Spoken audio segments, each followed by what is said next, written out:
Let's talk about He Wasn't Man Enough for Me, which is Toni Braxton's new movie on Lifetime, because there's some things that I want to talk to you about from a licensed therapist perspective. Before we get into it, I need for you to put in the comment section, what did you think about He Wasn't Man Enough for Me? Because not only am I going to give my professional perspective on this, but towards the end of this video, I am also going to be giving my personal perspective as well. So stay to the end for that. The first thing that we have to talk about is obviously Mel and Richard, which is Richard and Toni Braxton's character. Now, this goes for this movie, but also in real life. Can we please stop dating people who only have potential? Potential is great, it's amazing, and people should have some of it. But if that's the only thing that you are basing your relationship off of, you are putting yourself in a horrible position, because this can be a recipe for disaster. He has to show you something. She has to show you something now in order for you to believe in what they could potentially be in the future. Because you have to really pose the question to yourself, what if this person never gets there? And clearly Mel was in love. She was a New York Times best-selling author. She's thriving. She's that girl, so to speak. But she buying this man clothes, bought a house that she allowed him to live in, invested over $100,000 into his app or into his little business. This man was late on his car payments. He couldn't even show up to her book signing. I mean, he was giving loser from Loserville. Because how in the world you got time to go to the gym every single day, but you can't show up for the person you care about and you claim to love when they're doing something massive like being a New York Times best-selling author twice? This is why when you are a career-driven individual, you have to be careful about who you date. Not everybody has good motives or good intentions. Some people want to get things out of you and suck you dry for all of the things that you have. And you have to be discerning enough to say, is this person really liking me for me? Or are they simply just a leech? Richard was clearly a leech because he went from Mel all the way over to her friend. Think about it. Monica was also a very successful boss chick, right? Like she had this beautiful skin line company that was thriving. She was about to be international, all of these things. Richard just saw a come up. He was like, oh yeah, your friend is also somebody that probably has money and can support my lifestyle. So I'm going to pretend to like her, pretend to love her, and actually propose to her so I can continue to be a leech for the rest of my life.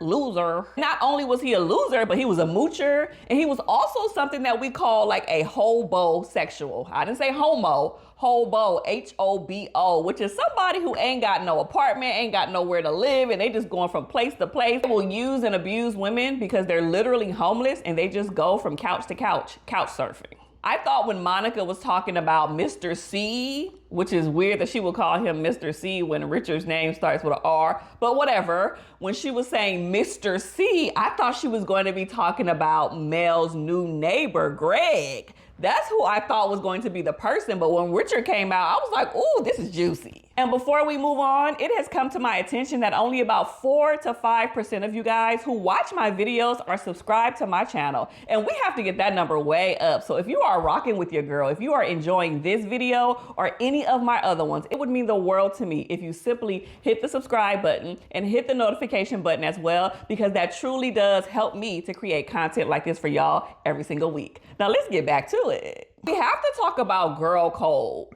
When Mel confronted Monica after they got their little engagement at her birthday party and all of that, and she wanted to have a heart-to-heart conversation, Monica took it some type of way, right? She thought that Mel was jealous and maybe he's changed and want to do something different. And Mel was like, no, you don't see it. It was like Monica was willing at that time and for a brief moment, willing to let Richard come between them. What kind of girl code is that? When has it ever been okay for you to date somebody else's ex that you're supposed to be tight with and y'all are basically like best friends? We don't do that kind of business over here, baby. Exes are off limits. I get it. At first she didn't know, but once you know, you are responsible for that information. Initial response did not sit well with me. I was like, what kind of friendship is this? And this is part of the reason why I wrote my book, Hard Worker Harmony, where I talk about how to have healthy relationships with family, with friends, with coworkers, and all of these different people, because it can get a little tricky in this world. I'm gonna put it on the screen and I'm gonna put it in the description, and also there's going to be a little pop-up that pops up on screen too, just in case you want to purchase this book, and you should. Speaking of friendships, I honestly love their little threesome, their little 3 spells, bells of the spells, whatever they call themselves.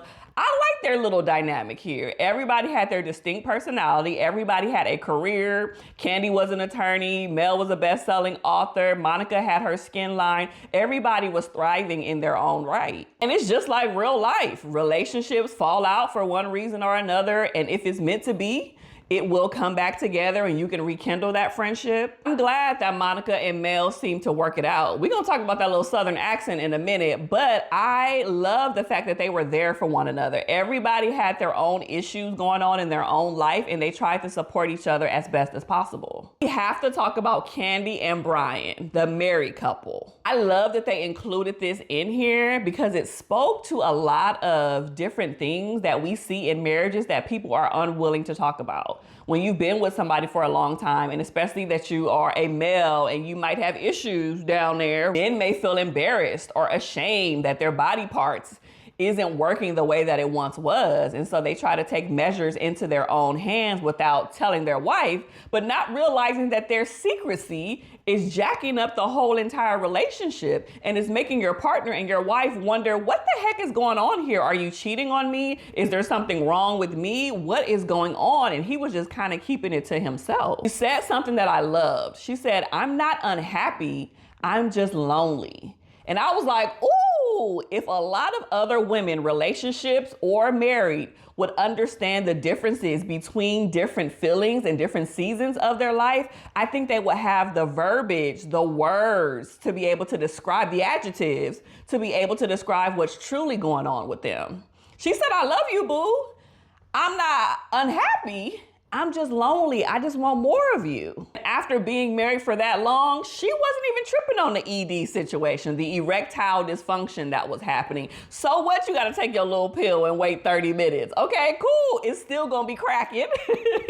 We still going to enjoy one another. We still are going to be intimate. And that's all she truly wanted, because once she was aware of the situation, he would take his little pill and pull up on her in a limousine, pull up on her at work and be like, hey, what it do? I just took my pill. Let's get it cracking. And she was down for it. It just speaks to how important it is to let people know what's going on with you individually when you are in a long-term relationship or when you are married. Stop keeping stuff a secret. If this person really loves you and cares for you, they're going to be understanding and empathetic, and they're going to try to work it out because they know that y'all are meant to be. Let me give my personal perspective on this. I actually enjoyed this movie overall. I read online and on social media that a whole bunch of y'all hated it. I did not hate it. I do think that there's obviously room for improvement. I didn't think Toni Braxton had the best acting, and it's kind of like, she wasn't horrible, but it was like, sis, you just need to do this a little bit more and build up that acting muscle and you can get better over time. I absolutely positively hated Monica's little Southern accent. I was like, y'all could have left that out. Just because y'all were in Atlanta or whatever in the South, you did not have to have a Southern belle. You know, like you didn't have to do that because the accent was like, girl, no. The storyline was juicy. I think that if this wasn't like a Lifetime movie, because you know how those movies can be, or if it had maybe a larger production budget, or if it had some additional actors in it who were kind of a little bit more seasoned, this movie would have been cracking. The storyline was good. Can you imagine a boss chick, best-selling author gets with a man who's raggedy, gets with your friend, gets engaged to her, tries to sue you for everything that you own, and you playing these little games with him by getting his car repoed and doing all of the, like, it's a juicy and a cute little storyline. I would probably rate this a good 6.5 out of 7. I enjoyed it. It kept my attention, but like I mentioned, for all of the other reasons, I had to give them a few notches down, right?